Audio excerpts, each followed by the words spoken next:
Week आंकड़ों के दम पर डाउ 100 पॉइंट चढ़कर बंद। एशिया की मजबूत शुरुआत, SGX निफ्टी 1/4% ऊपर।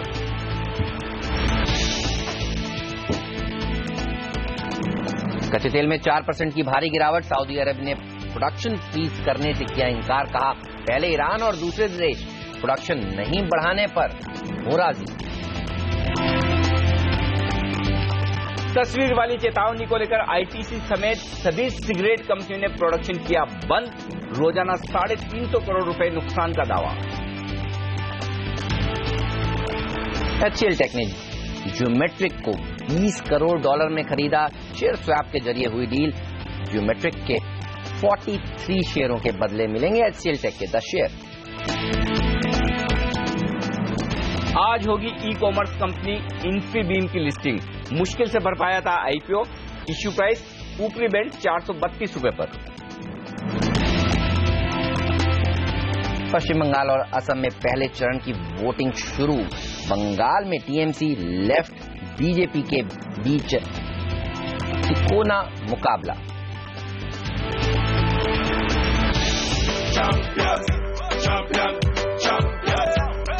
और वेस्ट इंडीज बना T20 क्रिकेट का वर्ल्ड चैंपियन। आखिरी ओवर में लगातार 4 छक्के मारकर ब्रेथवेट बने मैच के हीरो। सिर्फ 4 गेंदों में बनाने थे जीत के लिए 19 रन।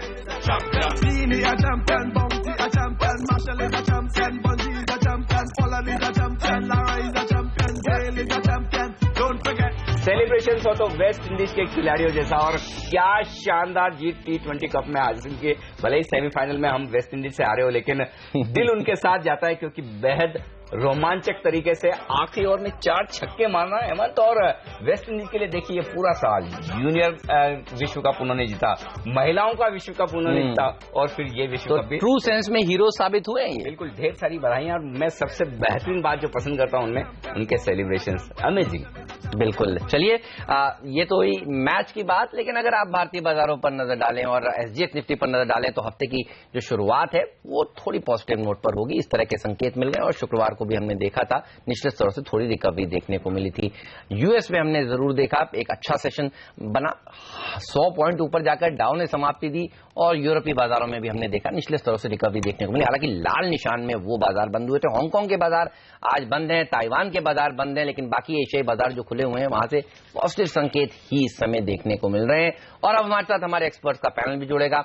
PowerMyWealth.com के फाउंडर और CEO संदीप वागले जुड़ेंगे हमारे साथ, और प्रिसीजन इन्वेस्टमेंट सर्विसेज के CIO और हेड ऑफ रिसर्च अविनाश कुरक्षकर भी हमारे साथ जुड़ेंगे और इनसे पूछेंगे कि किस तरह की रणनीति आज भारतीय बाजारों में बनानी चाहिए। लेकिन अनिल, शुक्रवार का सेशन देखिए, हफ्ते का आखिरी ट्रेडिंग सेशन था, इसलिए थोड़ी सी कमजोरी देखने को मिल रही थी। लेकिन बुल्स अब वीकेंड पर 4 जोकर आए और जो मैच है आप देखिए आप काफी रोमांचक रहा है। बिल्कुल इंटरेस्टिंग बातें होती दिख रही है वीकेंड पर, और उम्मीद करें कि हफ्ते की शुरुआत थोड़ी बेहतर नोट पर हो, पॉजिटिव नोट पर हो। शुक्रवार का सेशन काफी इंटरेस्टिंग था, जहां दिग्गज थोड़े से फिसले, लेकिन मिड कैप शेयरों में मजबूती थी, बैंक निफ्टी में मजबूती थी, और डेटा आज बेहद इंटरेस्टिंग है।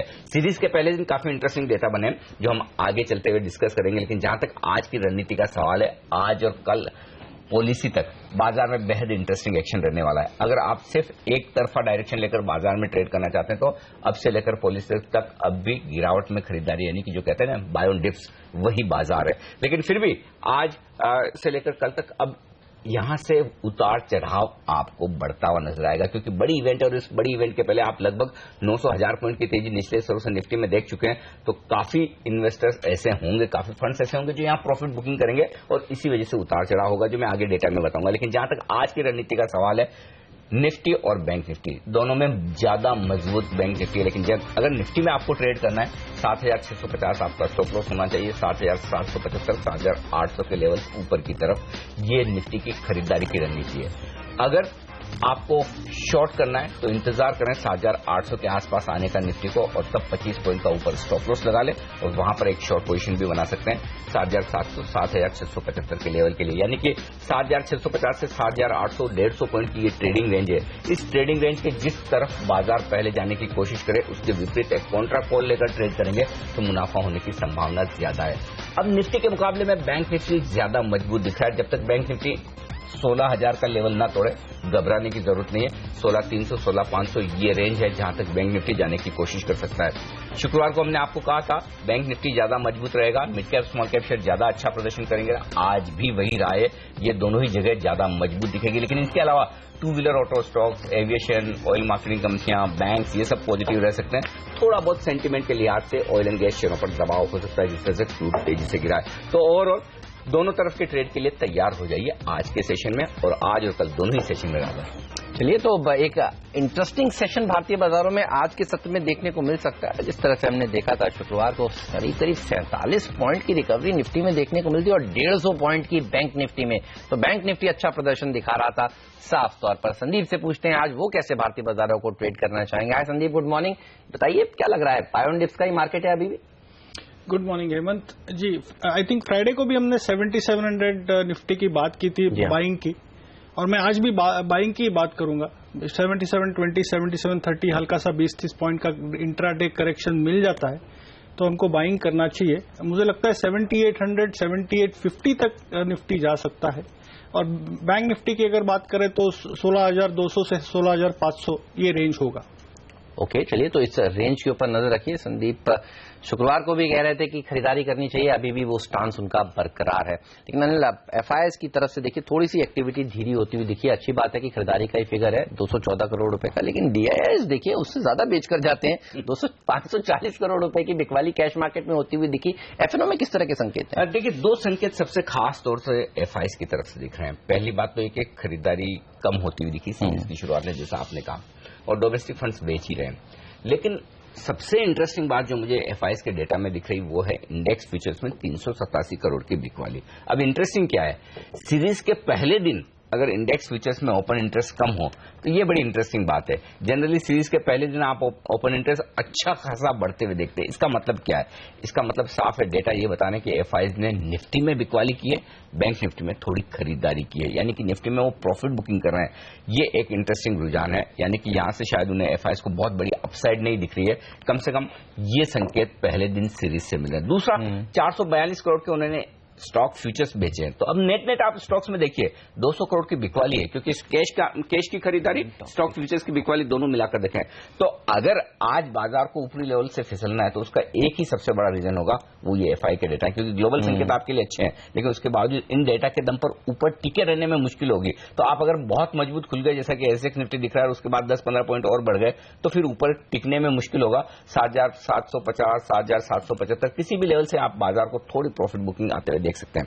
तीसरी बात, 895 करोड़ या यूं कहें कि 900 करोड़ के ऑप्शंस खरीदे हैं एफआईएस ने। सीरीज की शुरुआत में जनरली खरीदारी होती है, तो एफआईएस अब क्या कर रहे हैं, इंडेक्स फ्यूचर्स में डायरेक्ट पोजीशन बनाने के बजाय बड़ी इवेंट के पहले ऑप्शंस में खरीदारी करके ट्रेड करना पसंद कर रहे हैं, अपने पोर्टफोलियो को हेज कर रहे हैं। तो डेटा एफआईएस की तरफ से थोड़ी सी सावधानी के हैं, और डोमेस्टिक फंड्स हमेशा से बेच ही रहे हैं। बिल्कुल, शुक्रवार को भी बेचे हैं। जी हाँ, डोमेस्टिक फंड्स ने दरअसल बाजार का मूड ज्यादा खराब कर रखा है।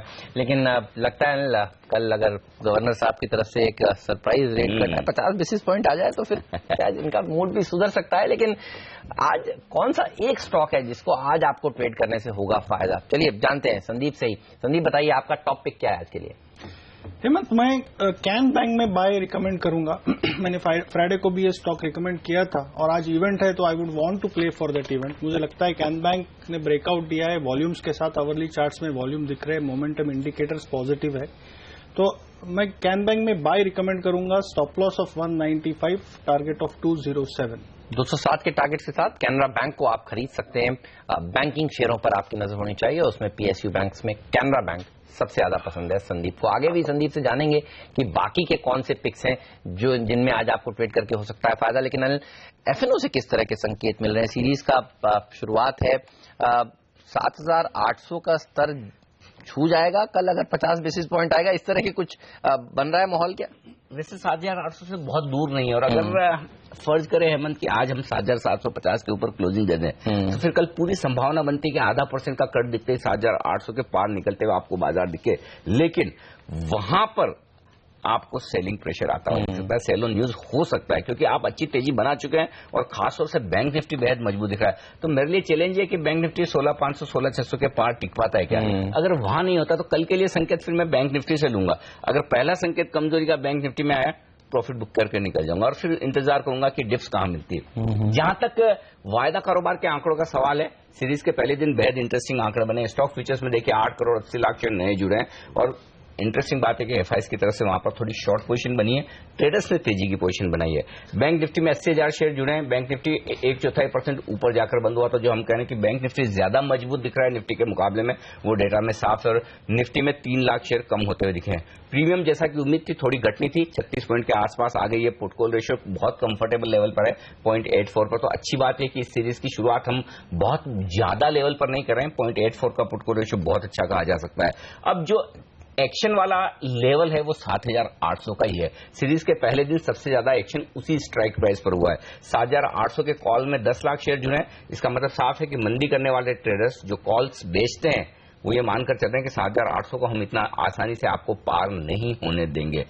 जबकि तेजी करने वाले ट्रेडर्स जो पुट बेचते हैं उन्होंने भी सीरीज के पहले दिन वहां पर 5 लाख शेयरों का ओपन इंटरेस्ट कम किया है। तो कहीं न कहीं शुक्रवार के सेशन में एक संकेत थोड़ा सा कॉन्फिडेंस की कमी का दिख रहा है ट्रेडर्स में, तेजी करने वालों में कि 7,800 पार करना इतना आसान नहीं है, ये डेटा में दिख रहा है। तो वायदा कारोबार के डेटा कह रहे हैं थोड़ा सा सावधान रहें, क्योंकि एफआई उतने बुलिश होकर इंडेक्स नहीं खरीद रहे हैं, ऑप्शंस खरीदकर अपनी हेजिंग कर रहे हैं। लेकिन मिड कैप्स में देखिए एक्शन भरपूर बना हुआ है। और शुक्रवार का सेशन भी आप देखिए एडवांस डिक्लाइन रेशियो पॉजिटिव था, बढ़ने वाले शेयरों की संख्या ज्यादा थी। कर्टसी मिड कैप शेयरों में एक्शन काफी ज्यादा देखने को मिल रहा था शुक्रवार के सेशन में भी। तो पूछते हैं, अविनाश भी हमारे साथ जुड़ चुके हैं, क्या मिड कैप्स की रैली बरकरार रहेगी आज भी? हाय अविनाश, गुड मॉर्निंग। कैसे अप्रोच करेंगे और मिड कैप्स पर ही राय दें? नहीं, मुझे लग रहा है कि मिड कैप्स में डेफिनेटली जिस प्रकार का एक्शन हमको लास्ट वीक देखने को मिला, इनफैक्ट ये एक ऐसा सेगमेंट है जहां पे हम समझते हैं कि मार्केट का इंडेक्स भले ही कोई भी लेवल पे हो, लेकिन definitely value based delivery buying अभी भी हो रही है। और क्लियरली हमको लग रहा है कि फोर्थ क्वार्टर में जिन कंपनीज की अर्निंग्स ग्रोथ 15-20% रहेगी, वहां पे आपको डेफिनेटली एक्शन देखने को मिलेगा। जैसे कि अगर हम मिड कैप की बात करें तो टाइल में सोमानी सेरामिक्स है। हमने हमारे क्लाइंटों को काफी टाइम से रेकमेंड किया, हमको लग रहा है कि एक काफी अच्छा वैल्यू मिड कैप और यहाँ पे अच्छा मुनाफा बन सकता है। सोमानी सेरामिक्स ये एक बेहतरीन मिड कैप हो सकता है। लेकिन अविनाश, मैं आपकी स्टॉक पिक्स देख रहा था, इंटरेस्टिंग बात है आपने सारे ऑटो स्टॉक्स चुने। आज ऑटो में बड़ी रफ्तार है। नहीं, इनफैक्ट अनिल जी, मुझे भी लग रहा है कि जो रेट कट का इवेंट है वहां पे 50 बेसिस पॉइंट का जो कट है वो रियलिस्टिक लग रहा है। और अगर ऐसा होता है तो आपको मारुति और अशोक लेलैंड, ये दो ऐसे काउंटर है जो रेट कट के लिए डेफिनेटली वेल पॉइज्ड है। और इनके अगर हम वॉल्यूम ग्रोथ देखें तो वॉल्यूम ग्रोथ बहुत ही बेहतरीन आया है। मारुति का करीबन 16% आया है, अशोक लेलैंड ने भी काफी रोबोस्ट नंबर्स दिखाए। और आगे का मोमेंटम भी मुझे लग रहा है कि होपफुली अगर मानसून भी अच्छा हो और अगर कल का रेट कट अच्छा 50 बेसिस पॉइंट का हो तो ये दोनों ही काउंटर्स में फ्रॉम दीज लेवल्स और एक री-रेटिंग देख सकते हैं। चलिए, बेहतरीन तेजी ऑटो स्टॉक्स दिखा भी रहे थे और हम आपको पहले से ही बता रहे थे कि यहां पर आपकी नजर होनी चाहिए, अच्छे नंबर्स आएंगे। अभी हम कुछ देर में अपने एक्सपर्ट से ये भी पूछेंगे कि हीरो मोटोकॉर्प जिसके नंबर्स करीब 14% इजाफा देखने को मिला है, उसको किस तरह से अप्रोच करना चाहिए। टीवीएस मोटर जहां 10% का इजाफा देखने को मिला है मंथली सेल्स में, उसे कैसे अप्रोच करें। और टाटा मोटर्स के लिए विदेश से भी अच्छी खबरें हैं और घरेलू बाजार से भी। इन तमाम शेयरों पर आपकी क्या राय होनी चाहिए, ये सब पर बात करने वाले हैं हम शो में आगे। लेकिन सबसे पहले आपको बता दें कि 5 एक्सपर्ट्स निफ्टी के चार्ट्स को देखकर निफ्टी पर क्या कॉल दे रहे हैं। पुनीत किनरा बोनांजा पोर्टफोलियो की तेजी करने की राय दे रहे हैं। वो कह रहे हैं 7760 से 7780 तक जा सकता है निफ्टी। 7650 का स्टॉप लॉस भी जरूर रखें। आशुतोष सरना भी खरीदेंगे निफ्टी 7680 के स्टॉप लॉस के साथ। लक्ष्य उनका भी वही है 7780। रजतबोस.com के रजत बोस भी तेजी की राय ही दे रहे हैं। आज आप देखिए उनका जो टारगेट है 7775 है, 7675 के स्टॉप लॉस के साथ यहाँ पर लॉन्ग पोजीशन। सबसे इंटरेस्टिंग राय आती दिख रही है आईडीबीआई कैपिटल के एके प्रभाकर की तरफ से। वो बेचना चाहते हैं निफ्टी को 7760 के स्टॉप लॉस के साथ और 7580 का उनका लक्ष्य। मुझे याद है पिछली बार भी फ्यूचर्स एक्सप्रेस में 4 एक्सपर्ट तेजी में थे और प्रभाकर साहब अकेले मंदी में थे और उनके मंदी के लक्ष्य आते हुए दिखे थे। 7587 का लो निफ्टी ने बनाया था। तो इस राय को भी भले अकेली है लेकिन थोड़ा गौर फरमाए। बिल्कुल। और मनोज सचदेव की राय भी देखिए एम सिक्योरिटीज के, वो भी कह रहे हैं तेजी करनी चाहिए। तो 7850 के टारगेट्स वो दे रहे हैं साफ तौर पर। तो अगर 5 एक्सपर्ट्स की राय देखें तो 5 में से 4 एक्सपर्ट्स बुलिश हैं और एक बेरिश। जो नीचे सपोर्ट दिख रहा है निफ्टी पर साफ तौर पर वो है 7,650 से लेकर 7,775 की रेंज में। ऊपरी स्तर पर अगर आप लेवल देखना चाहें तो 7,750, 7,775 ये 100 पॉइंट की रेंज, 125 पॉइंट की रेंज है, जिसमें हमारे पांचों एक्सपर्ट्स निफ्टी पर तेजी या मंदी करने की राय दे रहे हैं। लेकिन ये बात सही है, ज्यादातर एक्सपर्ट्स की राय तेजी की तरफ। वक्त एक ब्रेक का, ब्रेक के बाद निफ्टी के बाहर कहां है एक्शन, वो है कौन से हैं टॉप 5 स्टॉक जो खबरों के दम पर आज तेज दौड़ लगाने वाले, क्योंकि आज ज्यादातर स्टॉक पॉजिटिव खबरों में एक्शन दिखाएंगे। क्या है खबरें, क्या होगा एक्शन और कैसे ट्रेड करें आप, इन तमाम शेयरों को बताएंगे इस ब्रेक के बाद।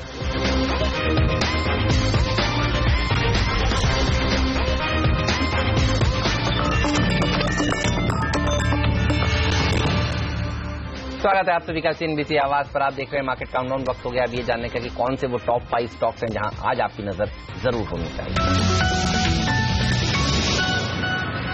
अदानी एंटरप्राइजेज और ऑस्ट्रेलिया से इस कंपनी के लिए बेहतरीन खबरें आती हुई दिख रही है। ऑस्ट्रेलिया के प्रोजेक्ट के लिए माइनिंग लीज की मंजूरी मिल चुकी है और अब कंपनी वहां पर कामकाज शुरू कर पाएगी। बेहद पॉजिटिव खबर। साथ ही मॉइल के स्टॉक पर भी नजर रखिए। सरकारी कंपनी है और इन्होंने अपने जो प्रोडक्ट्स हैं, अलग अलग प्रोडक्ट्स हैं, उनके दाम 50% तक बढ़ा दिए हैं, तो यहां पर तेजी देखने को मिल सकती है आज के सत्र में। इंटरेस्टिंग स्टॉक, भारी भरकम कैश लेकर बैठा है मॉइल अपनी बैलेंस शीट पर और 50% तक दाम बढ़ाना इंटरेस्टिंग होगा।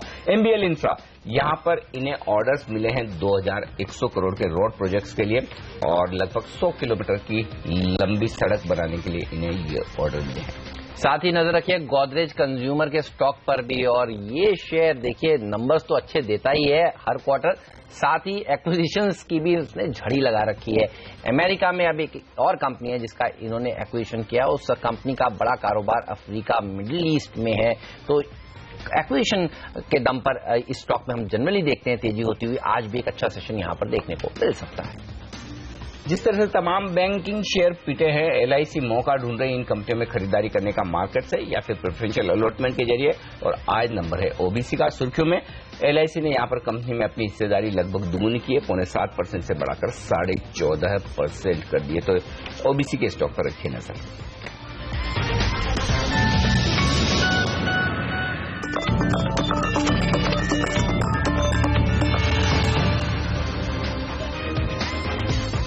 एक्सपर्ट्स हैं हमारे साथ और अब लेते हैं स्टॉक्स पर उनकी राय। हमारे साथ अविनाश गोरक्षकर भी हैं और संदीप वागले साहब भी हैं, लेकिन सबसे ज्यादा एक्शन में और सुर्खियों में रहने वाला एक सेक्टर है, एक स्टॉक है, तो वो है सिगरेट का। क्योंकि सिगरेट कंपनी ने प्रोडक्शन बंद कर दिया है। सरकार कह रही है कि आप जो पैकेट बनाते हैं सिगरेट के पैकेट, उसमें 85% जो जगह है ना, उस पर आप चेतावनी बनाइए, वो फोटो डेंजरस सी जो दिखती है वो वाली फोटो लगाइए जिसको देखकर आपका मन न करे कभी सिगरेट पीने का। लेकिन कंपनियां कहती है ये बहुत ज्यादा है। अब पहली बार ऐसा हुआ है कि अविनाश इन्होंने बनाना बंद कर दिया प्रोडक्शन। ये तो बड़ी इंटरेस्टिंग और मतलब बड़ा एक्शन सिगरेट कंपनियों ने लिया है सरकार के अगेंस्ट में, एक तरह से विरोध के तौर पर। अब क्या होगा इन तमाम कंपनियों का? ITC, Godfrey Phillips, GTC, VST, क्या करना चाहिए इन शेयरों में? नहीं, मुझे लग रहा है कि अनिल जी का क्या है कि वैसे भी अगर हम वॉल्यूम ग्रोथ देखें तो सिगरेट्स का लगातार ITC के नंबर देखें तो 2-3 क्वार्टर से तो नेगेटिव ग्रोथ आ रहा था। मुझे लग रहा है कि डेफिनेटली प्रोडक्शन के पॉइंट ऑफ व्यू से नहीं, बट कस्टमर्स जो हार्डकोर सिगरेट स्मोकर्स है वो डेफिनेटली इंक्रीज प्राइसेस पे भी सिगरेट्स कंज्यूम करेंगे। तो मुझे नहीं लग रहा है कोई बड़ी ऐसी कोई गिरावट या कोई बड़ा नेगेटिव न्यूज फ्लो है। मेरे ख्याल से कहीं ना कहीं गवर्नमेंट को भी सोचना पड़ेगा, क्योंकि एक्साइज का जो रेवेन्यू है वो सिगरेट कंपनीज काफी जनरेट करती है। तो कहीं ना कहीं एक बैलेंस्ड अप्रोच लेके काम करना पड़ेगा। स्टॉक्स में शायद 1-2 दिन के लिए शायद थोड़ी बहुत नरमी देखने को मिले, लेकिन इसके बियॉन्ड मुझे नहीं लग रहा है कोई बड़ा अर्निंग्स पे इंपैक्ट आएगा। ओके, चलिए, तो अर्निंग्स पर बड़ा इंपैक्ट नहीं आएगा ये मानना है अविनाश का। मैं CLSA की एक रिपोर्ट पढ़ रहा था इसी के ऊपर जो आई थी, वो कह रहे हैं कि न्यूज फ्लो जो है उससे अनसर्टेनिटी जरूर बनती है, लेकिन उनको भी लगता है कि कोई बड़ा इंपैक्ट दरअसल होने वाला है नहीं, क्योंकि पाइपलाइन इन्वेंट्री जो है कंपनी के पास सिगरेट्स की काफी है। तो पहले ही काफी सारी सिगरेट्स बना चुके हैं और इनको क्लैरिटी का दरअसल इंतजार है सरकार से, इसलिए इन्होंने रोक लगाई है ये सिगरेट प्रोडक्शन के ऊपर। तो जैसे ही क्लैरिटी आएगी वापस से शुरू भी कर सकते हैं। तो आज जरूर एक हो सकता है सेंटीमेंट के लिहाज से खराब खबर है, तो एक नीजक रिएक्शन देखने को मिले, लेकिन वो कह रहे हैं, CLSA कह रहा है कि वो चौथी तिमाही के नतीजे देखने के बाद ही इस शेयर के ऊपर अपना रिव्यू लेना पड़ेगा। बहरहाल उनका लक्ष्य जो है वो 370 का है। लेकिन कौन से इंपॉर्टेंट लेवल्स हैं स्टॉक के लिए संदीप, नीचे में भी बताइए और ऊपर में भी बताइए ITC के लिए। वेल सरप्राइजिंगली मुझे हेमंत ऐसे लग रहा है कि आईटीसी ऊपर जाएगा। चार्ट्स ये संकेत दे रहे हैं। यस, न्यूज पे करेक्शन हो सकता है एट 336, शायद आपको 330 तक डिप मिल सकती है। ओके। जो मुझे बाइंग करने की मैं सलाह दूंगा अगर आप ट्रेडर है तो मुझे 350, 353, 355 ये लेवल आते हुए दिखते हैं अगले कुछ दिनों में। So in that sense I am bullish. मुझे 360 आईटीसी क्रॉस करते हुए नहीं दिख रहा है। सो 330 to 360 ये रेंज रहेगी। तो नीचे अगर खुले तो खरीदने के मौके दे रहा है ये चार्ट देखकर कम से कम चार्ट देखकर तो कम से कम लगता है खराब होना तो 330 के नीचे होगा। 325 अगर ब्रेक करता है, आप 330-31 पे बाय करिए, 325-24 का स्टॉप लॉस रखिए और upside you can get a risk to reward of 1:3, 1:4। ये होता है सही तरीका चार्ट देखने का कि न्यूज फ्लो से घबराए नहीं। न्यूज फ्लो पे फर्क नहीं पड़ता क्योंकि प्राइस, चार्ट्स तो प्राइस और वॉल्यूम के एक्शन से देखे जाते हैं। तो जो संदीप दे रहे हैं उस राय को बहुत गौर से सुनिए कि गैप से नीचे खुले डरिए मत। 325 का स्टॉप लॉस लगा लीजिए, खरीदिए। आईटीसी के लिए ट्रेडिंग रेंज 330 से 360 की है, तो उसके ऊपर भी नहीं है, लेकिन 360 बहुत दूर है, तो उतना भी मिल जाए तो क्या दिक्कत है। 5 रुपए की रिस्क है और पैसा बना तो और बड़ा बना। अगली खबर जो इस पर नजर होगी वो सरकार से क्लैरिटी पर होगी। तो जाहिर सी बात है तो एक और अच्छी रैली देखने को मिलती है। तो संदीप एकदम चार्ट सही पकड़ रहे हैं, देखते हैं आगे आज स्टॉक में क्या होता है। लेकिन मोइल एक और स्टॉक है संदीप, इसके चार्ट भी बताइए। जिस तरह से इन्होंने प्रोडक्ट के दाम बढ़ाए, बड़े सरप्राइजिंग है कि इस तरह से कोई सरकारी कंपनी मतलब बड़े एग्रेसिव होकर प्रोडक्ट के दाम बढ़ा रही, 50% तक के भी दाम बढ़ाए। अच्छा, ये अविनाश भी मेरे ख्याल से पॉजिटिव है इस स्टॉक पर, तो क्योंकि जिस तरह का कैश भारी भरकम कंपनी लेकर बैठी है मोइल के पास, फंडामेंटली मजबूत है। अब ये बताएं चार्ट पर कितनी बड़ी तेजी दिख रही है, कितना ऊपर जा सकते हैं? अनिल जी, ये स्टॉक पिछले हफ्ते में या 2 हफ्ते पहले 195 से शार्पली 235 तक शूट हुआ था। तो मुझे लगता है ये पॉजिटिव न्यूज ऑलरेडी इनबिल्ट है। अच्छा। तो हाँ, अगर आप इमीडिएट बात करेंगे तो 225, 228 की अपसाइड मिल सकती है, तो 3-4% की अपसाइड है, उससे ज्यादा मुझे लगता नहीं है। मुझे 210 टूटते हुए नहीं लगता है, 230 ऊपर में ब्रेक होते हुए नहीं लगता है। तो मैं ये रेंज 210, 230 की रेंज, उसमें आपको ये प्ले करना पड़ेगा। तो पोर्टफोलियो वाला वैसे ये स्टॉक है। आप देखिए, जैसे अनिल बार बार कह रहे हैं, कैश कंपनी के पास काफी है, करीब करीब 2900 करोड़ रुपए का कैश है इनकी बुक्स पर। मार्केट कैप का करीब करीब 80% तो इनके पास कैश ही इस समय मौजूद है। ये बताइए, लॉन्ग टर्म के लिए अच्छा बैठ है क्या? खरीद के रखना चाहिए, पैसा बनेगा लंबी अवधि में? अविनाश, नहीं, आई थिंक लॉन्ग टर्म के लिए तो डेफिनेटली बनेगा। और जैसे अनिल जी ने कहा, 50% प्राइस हाइक इसलिए लिया है क्योंकि लगातार लास्ट 3-4 क्वार्टर्स तक ये प्राइसेस मोरलेस स्टेबल या मोरलेस फ्लैट ही थे। तो ये जो प्राइस इंक्रीज आया, ये एक बड़ा पॉजिटिव डेवलपमेंट है मेरे ख्याल से। नॉट ओनली इनके इबिटा मार्जिन इंप्रूव होंगे, टॉप लाइन इंप्रूव होगी, और इनका एक मोनोपोलिस्टिक रेंज है फेरोक्रोम में। तो फेरोक्रोम में इनको मेरे ख्याल से 75-80% मार्केट शेयर है। रही बात कैश की, तो क्लियरली ये बात संकेत देता है कि आइदर एक बड़ा डिविडेंड या बायबैक, कोई भी ना कोई पॉसिबिलिटी जरूर आएगी। क्योंकि आई थिंक क्लियरली मैंने आज ही पेपर्स में पढ़ा था कि शायद पीएसयू प्लेयर्स के लिए गवर्नमेंट शायद बायबैक्स या बड़ा डिविडेंड के लिए डेफिनेटली कोशिश कर रही है। तो सिंस ये बड़ा पीएसयू है, यहाँ पे डेफिनेटली कोई ना कोई अनाउंसमेंट आगे आ सकता है। मतलब एक इंटरेस्टिंग बात ये भी है कि अप्रैल से जून, अप्रैल मई जून, इस 3 महीनों में इन्होंने 50% का हाइक दिया है। फरवरी में इन्होंने 8 से 15% का हाइक दिया हुआ था। तो तब जब फरवरी में खबर आई थी, तब इस स्टॉक में एक रिएक्शन देखने को मिला था, जो संदीप कह रहे हैं कि चार्ट पर थोड़ा सा विजिबल है। तो ये 1 महीने का हाइक नहीं है, ये एक पूरे क्वार्टर का हाइक इन्होंने एक साथ बताया है। तो देखते हैं आज और कितनी तेजी बनती है इस शेयर में, ये देखना इंटरेस्टिंग होगा, खासतौर से तब जबकि मिड कैप शेयर बड़ी तेज दौड़ लगाने के मूड में। अविनाश, अब एक बड़ी डील जियोमेट्रिक और एचसीएल टेक फाइनली कितने 2 साल की मशक्कत के बाद, काफी समय से, बल्कि हमने इतनी 4-5 साल से सुन रहे हैं, कवर किया, हम ही जानते हैं। हर बार खबर आती थी कि गोदरेज हिस्सेदारी बेचकर निकल जाएंगे, कई कंपनियों के नाम आए, कई पी इन्वेस्टर्स के नाम आए। यस, फाइनली बिक गया, रेशियो भी आ गया। 43 शेयर जिनके पास जियोमेट्रिक के हैं उनमें वो 10 शेयर मिलेंगे, लेकिन रेशियो के साथ कुछ और इंटरेस्टिंग डेवलपमेंट भी हैं। इन सबको देखते हुए अब आप बताइए क्या खरीदा क्या बेचा जाए एचसीएल टेक जियोमेट्रिक में? आई थिंक मुझे लग रहा है कि एचसीएल टेक में ही डेफिनेटली पॉजिटिव व्यू बनता है। Although in the short term मुझे लग रहा है कि ये जो स्वैप रेशो है वो डेफिनेटली थोड़ा बहुत शायद प्रेशर कंपनी के अर्निंग्स पे डाल सकता है। क्योंकि अगर हम ज्योमेट्रिक का बिजनेस मॉडल देखें तो 50% ज्यादातर एम्बेडेड सर्विसेज का है, जहां पे ज्योमेट्रिक की काफी बड़ी डोमिनेंट शेयर है, और जो शायद एचसीएल टेक को अच्छा लगा है। लॉन्गर टर्म में मुझे लग रहा है कोई भी गिरावट अगर थोड़ी बहुत एचसीएल टेक के शेयर में अगर आती है तो उसको एक बाइंग अपॉर्चुनिटी समझनी चाहिए, क्योंकि आगे जो एम्बेडेड सर्विसेज के लिए जो ग्रोथ पोटेंशियल है वो कम से कम 2 या 3 गुना बढ़ने के लिए है, कम से कम नेक्स्ट 2 to 3 ईयर्स में। तो नेट हमको HCL टेक ही अच्छा लग रहा है और यहीं पे मेरे ख्याल से ज्यादा अपसाइड आएगा।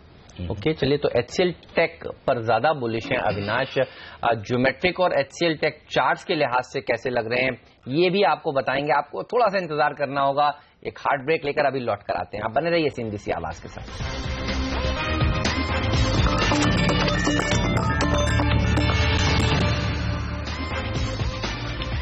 स्वागत है आप सभी का CNBC आवाज पर। आप देख रहे हैं मार्केट काउंटडाउन। 2 स्टॉक जो साफ तौर पर आज रडार पर रहने वाले हैं, क्योंकि शुक्रवार को बाजार बंद होने के बाद अनाउंसमेंट आया था, वो ज्योमेट्रिक और HCL टेक हैं। चार्ट्स के बेसिस पर ये दोनों शेयर कैसे लगते हैं, आइए जानते हैं अपने एक्सपर्ट से। संदीप, बताइए, अगर खबर को एक बार दरकिनार कर दिया जाए तो चार्ट्स देखकर आपको क्या लग रहा है, कौन सा शेयर ज्यादा अच्छा प्रदर्शन दिखा सकता है और किसमें गिरावट देखने को मिल सकती है? हेमंत जी, ज्योमेट्रिक में मोमेंटम ज्यादा है, ये मैं एग्री करता हूं, लेकिन मैं ये लेवल पे बाय की सलाह नहीं दूंगा। एट 196 मैं थोड़ा डिक्लाइन करेक्शन के लिए वेट करूंगा, मे बी 187, 188 डाउन टू 184। ये लेवल अगर आपने को ज्योमेट्रिक मिल जाता है तो हम ले सकते हैं। HCL टेक मुझे बिल्कुल साइडवेज लग रहा है, सपोर्ट के आसपास है, बट मुझे कुछ मोमेंटम नहीं दिखाई दे रहा है। तो HCL टेक में मैं इमीडिएट तो बाय करने की सलाह नहीं दूंगा। HCL टेक 830, 835 के ऊपर क्लोज होता है वॉल्यूम्स के साथ, तो ही उसको टच करना चाहिए, तो मोमेंटम आएगा। Geometric at lower levels, HCL tech let it break higher levels, मैं ऐसे मानता हूं। ओके, ये राय है ज्योमेट्रिक और HCL टेक पर। लेकिन सबसे बड़ा इवेंट बाजार का जिस पर नजर आज है और कल भी रहेंगे, और वो है कल आने वाली RBI गवर्नर की क्रेडिट पॉलिसी पर। और इस बार पूरे आसार है RBI गवर्नर निराश नहीं करेंगे, पूरे आसार है आपका कर्ज कम होगा, कर्जों का बोझ कम होगा, EMI घटेगी, ब्याज दरें घटेंगी। लेकिन कितनी होगी कटौती, इस पर हमने एक पोल किया है। हमारी रिसर्च टीम ने तमाम एक्सपर्ट से बातचीत की। पूजा त्रिपाठी हमारे साथ जुड़ रही हैं पूरी डिटेल्स लेकर। पूजा, गुड मॉर्निंग, बताइए क्या कह रहा है आपका पोल, कितनी ब्याज दरें घटेंगी कल? Good morning. कल हम जितने भी जानकारों से हमारी बात हुई, सभी का कहना है कि कल आने वाली पॉलिसी में 25 बेसिस पॉइंट की कटौती देखने की संभावना है और गवर्नर की जो टोन रहेगी वो न्यूट्रल या डविश देखने को मिल सकती है। अगला सवाल हमारा ये था कि वित्त वर्ष 2017 में RBI ब्याज दरों में कितनी कटौती कर सकता है, तो लगभग 86% लोगों का यही मानना था कि 50 बेसिस पॉइंट की कटौती देखने को मिल सकती है। वहीं अगर माहौल फेवरेबल रहा, इन्फ्लेशन रेट कंट्रोल में रहे, तो कुछ लोगों का ये भी मानना है कि 75 बेसिस पॉइंट की कटौती भी देखने को मिल सकती है। वित्त वर्ष 2017 में रिटेल महंगाई दर कितनी रहेगी, तो करीब 71% का यही मानना था कि जो RBI का प्रोजेक्शन था 5.5% का, महंगाई दर उसी के आसपास देखने को मिलेगी, 5 से 5.5% के बीच की। वहीं 29% ये भी मान के चल रहे थे कि महंगाई दर 5% से नीचे भी देखने को मिल सकती है। ऑलराइट, चलिए, तो ये है पोल जो CNBC आवाज ने कराया। कल 11 बजे ये पॉलिसी का अनाउंसमेंट होगा। शुक्रिया पूजा आपका इस जानकारी के लिए। अविनाश, क्रेडिट पॉलिसी से ठीक एक दिन पहले लगता है आपको रेट सेंसिटिव स्टॉक्स में तेजी देखने को मिल सकती है, और स्पेस में ऑटो, रियल्टी, बैंक्स, इंफ्रा, कौन सी स्पेस आपको सबसे ज्यादा अट्रैक्टिव और आकर्षक लगती है जहां पर तेजी करनी चाहिए आज? नहीं, मुझे लग रहा है कि बैंक्स और ऑटो ये दोनों ही एरियाज है जहां पे आज तेजी डेफिनेटली कर जी सकते हैं। अभी अगर 25 बेसिस पॉइंट का कट भी आता है और क्लियरली अगर कमेंट्री डोविश होती है, तो क्लियरली ये स्कोप रहेगा कि आगे आने वाले पॉलिसी में और एक 25 बेसिस पॉइंट का कट हो। क्लियरली अगर 50 बेसिस पॉइंट कट आता है तो डेफिनेटली ये बहुत बड़ा पॉजिटिव सरप्राइज होगा, नॉट ओनली इंडस्ट्री के लिए बट पूरे मार्केट के लिए। बट मुझे लग रहा है कि डेफिनेटली ऑटो जैसे अशोक लेलैंड है, टाटा मोटर्स है, मारुति है, और क्लियरली अगर हम बैंक्स की बात करें तो PSU बैंक में मुझे लग रहा है कि ज्यादा तेजी शायद देखने को मिलेगी। PNB, SBI, bank of Baroda, ये जो काउंटर्स है मुझे लग रहा है यहाँ पे रिस्क रिवॉर्ड रेशियो शायद ज्यादा होगा, क्योंकि ऑलरेडी इनके वैल्यूएशंस काफी दबे हुए हैं। तो क्लियरली एसेट क्वालिटी का स्ट्रेस अगर हम छोड़े और रियली अगर रिस्क रिवॉर्ड की बात करें तो ये 2-3 फ्रंटलाइन PSU बैंक्स पे नजर है। अविनाश, भले आप बोले नहीं, लेकिन मन में तो आधा % की उम्मीद है आपको, क्योंकि मैं देख रहा हूँ लगभग सारे लोग 1/4% पर तो आम राय बना चुके हैं। ब्रेक के बीच में आधा % की बात करते, दिल में इच्छा और उम्मीद, और अब वो धीरे धीरे प्राइस में आ रहा है कि आधा % होगा, आधा % होगा। आधा % भी हो जाए तो बड़ी बात नहीं, लोग उम्मीद बनाना शुरू कर चुके हैं। तो मेरे को लगता है 1/4 और आधा % के बीच की 1/3% के आसपास की उम्मीद उतनी प्राइस में डिस्काउंट हो चुकी है। चलिए यही जानने की कोशिश करते हैं। LKP सिक्योरिटीज के डेरिवेटिव एक्सपर्ट गौरव बिस्सा हमारे साथ जुड़ चुके हैं इस वक्त। गौरव, बताइए, निफ्टी और बैंक निफ्टी दोनों में आपकी खरीदारी की राय मैं अंदाज लगा रहा हूं, लेकिन दोनों में से एक ज्यादा मजबूत क्या दिखता है? क्या वो बैंक निफ्टी है? Good morning. देखिए, अगर बात की जाए तो बैंक निफ्टी थोड़ा ज्यादा मजबूत दिख रहा है, क्योंकि इंडिविजुअल काउंटर्स भी काफी रोबस्ट दिख रहे हैं, चाहे वो PSU बैंक्स हो या सिलेक्टिव प्राइवेट नेम्स हो, वो भी काफी एक अच्छी संकेत दिखा रहे हैं अपसाइड्स के लिए। तो एक मैं कहूंगा डिपेंडेबल रैली हो सकती है यहाँ से, मगर 16,000 एक काफी महत्वपूर्ण लेवल है। ये सस्टेन हो जाए तो एक बार यहाँ से 400 पॉइंट तक आपको अपसाइड देखने मिल सकती है। ऑलराइट, चलिए तो ये रहा है बैंक निफ्टी पर। लेकिन ऑटो शेयरों पर आज नजर रखिएगा। अविनाश भी कह रहे हैं उनको काफी सारे शेयर पसंद है। राय लेना चाहूंगा टेक्निकल चार्ट्स पर हीरो मोटो और TVS मोटर पर। हीरो मोटो देखिए, टोटल बिक्री 14% बढ़ी है, और ध्यान रखिए शुक्रवार को बाजार बंद होने के बाद ये आंकड़े आए हैं, तो आज इसके ऊपर रिएक्शन देखने को मिलेगा। TVS मोटर में भी आप देखिए स्कूटर्स की बिक्री काफी तेजी से बढ़ रही है। 10% का इजाफा टोटल सेल्स में देखने को मिला है। स्कूटर्स में देखिए करीब 25% का इजाफा देखने को मिला है। दोनों में एक चार्ट कौन सा ज्यादा अच्छा लग रहा है, जहां आपको लगता है तेजी देखने को मिलेगी? वैसे आप बिकवाली करने की राय भी दे सकते हैं, क्योंकि हमने देखा है काफी तेजी इन स्टॉक्स में करीब हफ्ते 2 हफ्ते से देखी जा चुकी है। दोनों में अगर आप बात करें हेमंत, तो TVS मोटर्स क्लियरली मेरे हिसाब से आउट परफॉर्मर रहेगा। हमने ये 310 में बाय दिया है, हमारा 335 340 का टारगेट है, और करंटली एट 324। आप ये प्राइस पे भी बाय कर सकते हैं। आपको 5-7% की ट्रेडिंग अपसाइड अगले कुछ दिनों में मिलनी चाहिए। ओके, नंबर्स हीरो मोटोकॉर्प के बड़े जबरदस्त दिख रहे हैं। 6 लाख के 5 यूनिट्स निकली है। वायदा कारोबार के ट्रेडर्स के लिए पूछते हैं गौरव से, खरीदेंगे आप हीरो मोटोकॉर्प? मेरे ख्याल से अब तक का सबसे हाईएस्ट नंबर है हीरो मोटोकॉर्प। देखिए, ये लेवल्स पे तो बताइए, आपकी आवाज आ रही है, बोलिए। जी, ये लेवल्स पर थोड़ा डिफिकल्ट होगा। मेरे सबसे रिस्क फेवरेबल नहीं है। डिप्स अगर आता है 2010, 2020, वो एक आपके लिए लुक्रेटिव लेवल्स हो सकते हैं, क्योंकि आज मार्केट थोड़ा बहुत पॉजिटिव ओपन होंगे और अच्छी खबर के ऊपर स्टॉक थोड़ा और मोमेंटम दिखा चुका होगा, और 3,000 उसका जो इमीडिएट रेजिस्टेंस वगैरह है, तो मेरे हिसाब से रिस्क वगैरह फेवरेबल नहीं होगा। अगर 2080 के करीब खुलता है तो आपके लिए रिस्क वगैरह फेवरेबल नहीं है। तो मेरे हिसाब से अगर किसी के पास है तो ट्रेल करते रहिए। फ्रेश बाइंग ओपनिंग्स पे मैं सजेस्ट नहीं करूंगा। मैं चलिए, तो 4 महीने पहले हेमंत ये स्टॉक 2300 रुपए में मिलता था। जी हाँ, और 52 वीक्स हाई ब्लू चिप्स की यही बात है। इन्होंने दोनों ने, TVS और हीरो मोटो ने पिछले हफ्ते दोनों ने 52 वीक्स हाई को छुआ है। लेकिन अगर दोनों में से एक चार्ट पसंद है तो हमारे एक्सपर्ट संदीप को TVS का चार्ट पसंद है।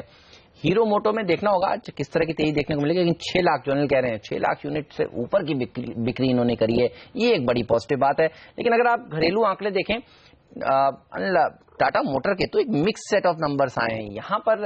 लेकिन बाजार की नजर रहती है हमेशा एक्सपोर्ट मार्केट पर, ग्लोबल मार्केट पर। विदेशी बाजार के नंबर्स आज भी देखिए जो आए हैं वो काफी अच्छे आए हैं। TVS मोटर और हीरो मोटर की तो बात हो गई। टाटा मोटर्स और टाटा मोटर्स की DVR पर क्या राय रखते हैं आप? अविनाश बताइए, इन दोनों में क्या तेजी देखने को मिल सकती है?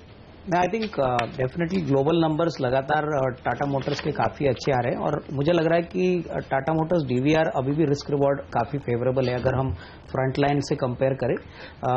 अप्रैल 1 से ये ऑलरेडी इंडेक्स में इंक्लूड हो चुका है, और मुझे लग रहा है कि क्लियरली अगर कोई पोजिशनल व्यू भी लेता है आने वाले क्वार्टर का परफॉर्मेंस देख के और FY17 के नंबर्स देख के, क्योंकि हमको लग रहा है कि FY17 में जिस प्रकार का ग्रोथ मोमेंटम JLR के रेवेन्यू में देखने को मिलेगा, प्लस कोई नए प्रोडक्ट्स आने वाले, तो यहाँ पे करीबन 46 रुपए का EPS भी एक्सपेक्टेड है। तो यहाँ पे डेफिनेटली रिस्क रिवॉर्ड अच्छा हो सकता है और अच्छा पैसा बन सकता है। 29% JLR की US की बिक्री बढ़ी है, ऑल टाइम हाई पर आई है। जबरदस्त, वही मैं कह रहा हूं कि, और वैसे भी टाटा मोटर्स तो पूरा ग्लोबल नंबर से भागता है, तो टाटा मोटर्स का जो शार्प रन है, और आप देखिए पिछले हफ्ते 2 हफ्ते में जिस तरह से 250 रुपए से टाटा मोटर्स 290 के आसपास आ गया, बहुत ही बेहतरीन महीने भर का मूव देखेंगे तो 10% से ज्यादा का रिटर्न आपको टाटा मोटर्स में नजर आएगा। तो बेहतरीन तेजी बनी है, लेकिन तेजी और कहां बन सकती है, ये कुछ एक स्टॉक्स हमारे एक्सपर्ट लेकर आए हैं आपके लिए। संदीप, आपकी लिस्ट में मैं देख रहा हूं JSPL, Jindal steel and power, आपने अपनी पिक के तौर पर चुना है, खरीदारी करने की राय दी। क्या टारगेट है इसके लिए? अनिल जी, क्लियर प्राइस और वॉल्यूम्स ब्रेकआउट हमने फ्राइडे को देखा, और आज अगर हल्का सा करेक्शन आता है मैं एडवाइस करूंगा बाय करने की। इसका स्टॉप लॉस 61 रहेगा, टारगेट 68 रहेगा। अगले 4 या 5 दिन में ये आ सकता है। ऑलराइट, तो JSPL पर नजर रखिएगा, यहां पर एक अच्छी खासी तेजी देखने को मिल सकती है। लेकिन नजर रखिएगा आज इन्फीबीम की लिस्टिंग पर भी, और पहला ई-कॉमर्स कंपनी है जिसकी लिस्टिंग आज होने वाली है। यानी कोई एंकर इन्वेस्टर इनके पास था नहीं। ये बताइए क्या एक्सपेक्ट कर रहे हैं आप? मुश्किल से 1 गुना भरा था इशू, हालांकि 432 रुपीज जो इशू प्राइस बैंड था उसके अपर पर इन्होंने ये शेयर दिया था। किस तरह की ओपनिंग हो सकती है आज इसकी? नहीं, मुझे लग रहा है कि अनिल जी पहले तो ये एक ऑफर बहुत मुश्किल से भरा हुआ है। आई मीन इसमें कोई बड़ा एंकर इन्वेस्टर नहीं है, तो मुझे लग रहा है कि शायद थोड़ा सा 450 के करीब ये स्टॉक अगर आ जाता है तो मेरे ख्याल से वहां पे थोड़ा सा सेलिंग प्रेशर देखने को मिलेगा, क्योंकि हमने लगातार देखा है कि लास्ट 3-4 सालों से कंपनी अभी भी लॉस मेकिंग है और इस कंपनी में कोई अर्निंग्स का कोई ट्रैक रिकॉर्ड ही नहीं है। तो मुझे लग रहा है कि it is better to play safe. अगर तो कुल मिलाकर अगर ऊपर खुल जाए तो पैसा जो बन रहा है पैसा अलॉटमेंट तो लेके जाए, जिसने जितना मांगा उसको मिला। बिल्कुल ये तो आई मीन उन आईपीओ में से है जो पहले लग रहा था भरेगा नहीं, लेकिन फाइनली भरा और अभी लिस्टिंग तो इंटरेस्टिंग होगा आज इस लिस्टिंग में, देखते हैं क्या होता है। चलिए, अविनाश कह रहे हैं कि हरे निशान में खुल जाए। पिछली लिस्टिंग का अनुभव बहुत अच्छा है, नहीं 45 रुपए का 45 रुपए पर रह गया भारत वायर रोप्स, और उसके पहले की आईपीओ में भी कोई मोटा पैसा बना, कोई हेल्थ केयर ग्लोबल, मजा नहीं आ रहा। पिछले साल जो अच्छे आईपीओ आए ना, जो लोगों का पैसा बना है, इस साल की शुरुआत थोड़ी ठंडी हुई है। देखना होगा इक्विटास होल्डिंग जो एमएफआई है जो कल से खुल रहा है, तो वो भी साइज बहुत बड़ी है। प्रॉब्लम जी हाँ, तो बड़ी साइज का इश्यू, तो पता नहीं वहां पर कितना रेस्पॉन्स आता है, क्या होता है, क्योंकि पिछले 3-4 इश्यू का एक्सपीरियंस रिटेल इन्वेस्टर का अच्छा है नहीं, तो कितने लोग लगाएंगे ये देखने वाली बात होगी। इस पर भी हम ब्रेक के बाद पूछते हैं, बिल्कुल अविनाश से पूछते हैं ब्रेक के बाद क्या उसमें पैसा लगाना चाहिए। लेंगे एक छोटा सा ब्रेक, आप बने रहिए सीएनबीसी आवाज के साथ। काफी सारे और स्टॉक्स हैं जहां पर आज एक्शन देखने को मिलेगा, उन सब पर होगी बात ब्रेक के बाद।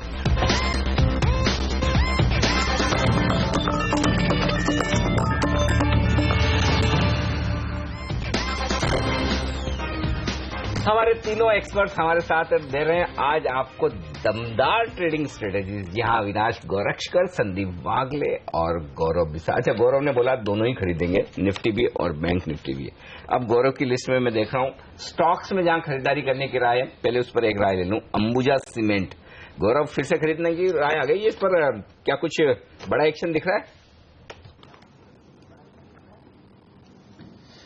देखिए, कंटिन्यूएशन है मेरे कॉल का। हमने काफी जगहों पे मैंने बाय दिया है, हमने क्लाइंट्स को भी दिया है, लेकिन यहाँ पे एक 7-8 रुपए का 10 रुपए का मुंह और बचा ऐसा लग रहा है, क्योंकि पोजिशन यहाँ पे भी बन रही है।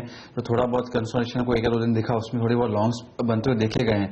तो again it's a positive sign कि यहाँ से आपको हर एक देखने मिल सकता है। शॉर्ट टर्म ब्रेकआउट्स भी है, तो एक 245 के लक्ष्य आपको देखने मिल सकते हैं, 231-50 के स्टॉप लॉस आप बाय कर सकते हैं। ऑलराइट, चलिए तो अंबुजा सीमेंट में जो तेजी देखने को मिल रही है पिछले कुछ दिनों में, वो बरकरार रहने वाली है। यहाँ पर टारगेट्स जो दे रहे हैं हमारे एक्सपर्ट दे रहे हैं 245 का। लेकिन ब्रेक से पहले हम आईपीओ की बात कर रहे थे। इक्विटास होल्डिंग एमएफआई है और 5 तारीख यानी कल को खुलेगा, 7 तारीख तक खुला रहेगा ये इशू।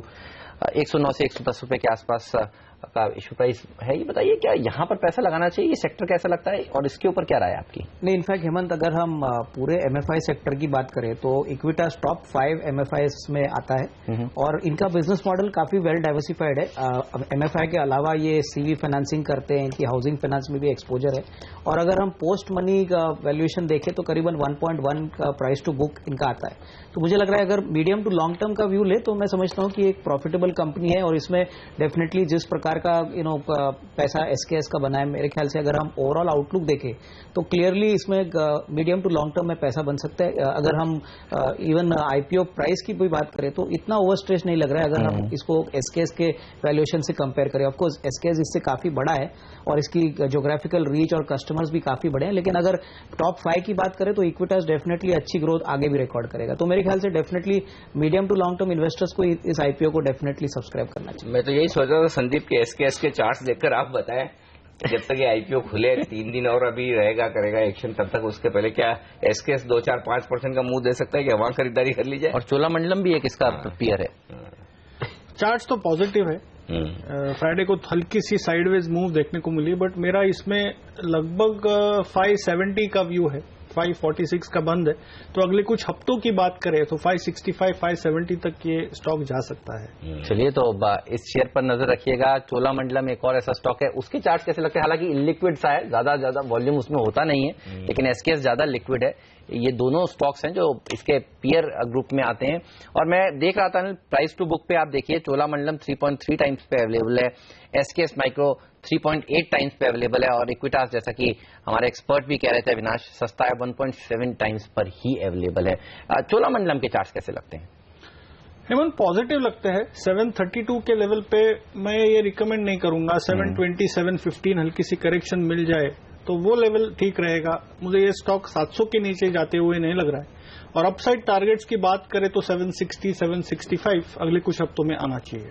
ओके, चोलामंडलम थोड़ा बढ़ सकता है, एसकेएस थोड़ा बढ़ सकता है। इक्विटास पर हम डिटेल में आपको राय देंगे भी। तमाम ब्रोकरेज हाउस की रिपोर्ट्स, पूरा कवरेज, कितना पैसा बन सकता है, लिस्टिंग के हिसाब से लगाएं, लंबे टाइम के लिए लगाएं, ये तमाम राय आपको मिलेगी सीएनबीसी आवाज पर आज और कल पूरे दिन भर। तो बताएंगे हम आपको। लेकिन इस बीच कुछ और बेहतरीन पिक्स जो मैं देख रहा हूं हमारे दोनों एक्सपर्ट्स की लिस्ट में, कैनरा बैंक ये खरीदारी करने की राय दी है। संदीप, आपने क्या टारगेट्स है इसके लिए? अनिल जी, 207 की मैंने बात की है, जो आज या कल में आ जाना चाहिए, क्योंकि वेरी क्लियर फ्राइडे को ब्रेकआउट था और ये मोमेंटम में ये आ सकता है और फिर न्यूज के ऊपर ये रहेगा जो भी अपना इंटरेस्ट रेट होगा। बट 207 210 के लेवल पे थोड़ा सा प्रॉफिट बुकिंग किया जा सकता है। ऑलराइट, चलिए, तो ये रहा है कैनरा बैंक पर। तेजी करिए यहाँ पर वेबको इंडिया, ये एक और ऐसा स्टॉक है जो आज फोकस में रहने वाला है। जिस तरह से यहाँ पर पॉजिटिव खबरें आ रही हैं, कई ब्रोकरेज हाउसेस की मैं रिपोर्ट्स देख रहा था, उन्होंने अपने टारगेट्स को रिवाइज किया है। कोटक सिक्योरिटीज कह रहा है 6,600 से लक्ष्य बढ़ाकर 7,000 कर दिया है। ट्रैक करते हैं आप वेबको इंडिया के शेयर को?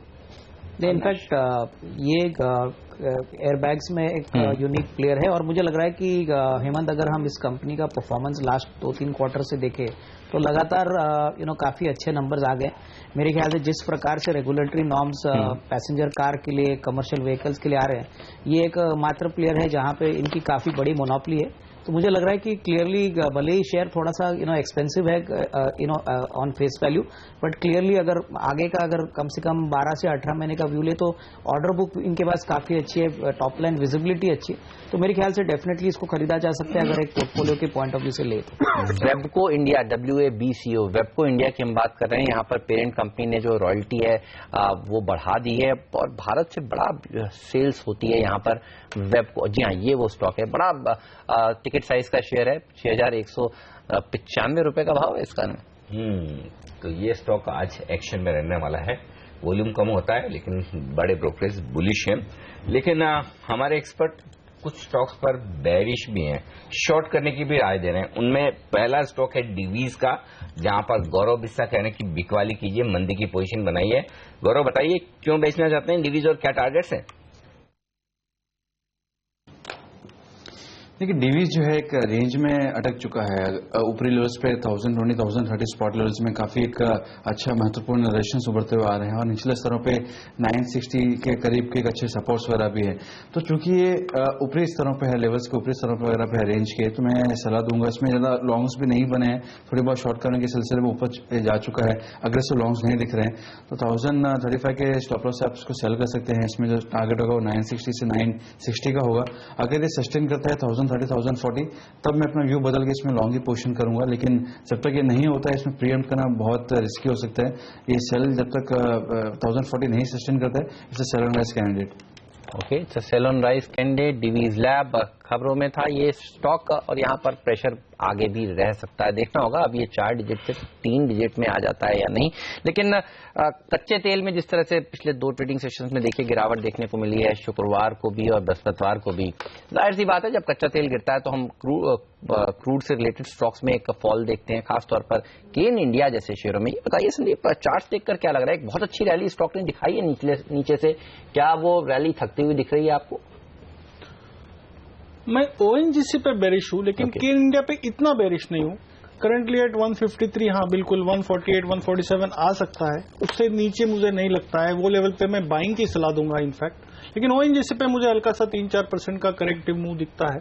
सो नॉर्मली दोनों साथ में मूव होते हैं, बट ये टाइम पे थोड़ा सा कॉन्ट्ररी व्यू बनता है। ओके, तो फिलहाल इंतजार करें नई पोजीशन बनाने के लिए। और अगर बेचना चाहते हैं तो फिर ONGC सही होगा जो राय है। और बता दूं कि ONGC बेचने की राय संदीप ने अपनी टॉपिक्स पर दी भी है। वो आपके सामने इस वक्त ओएनजीसी का टारगेट है उनका 201 रुपए का और 213 के स्टॉप लॉस से ओएनजीसी शॉर्ट करने की राय और डीवीज शॉर्ट करने की राय दी थी गौरव ने। तो एक एक शॉर्ट की राय हमारे दोनों एक्सपर्ट्स की तरफ से। वक्त एक ब्रेक का, ब्रेक के बाद लौटेंगे। एक तो लेकर आएंगे आपके लिए ऑप्शन की रणनीति और उसके अलावा आज तो बड़ी लंबी लिस्ट है स्टॉक्स की जहां पर खबरें हैं, एक्शन होने वाला है, कुछ और ऐसे ही बेहतरीन स्टॉक आपके लिए इस ब्रेक के बाद।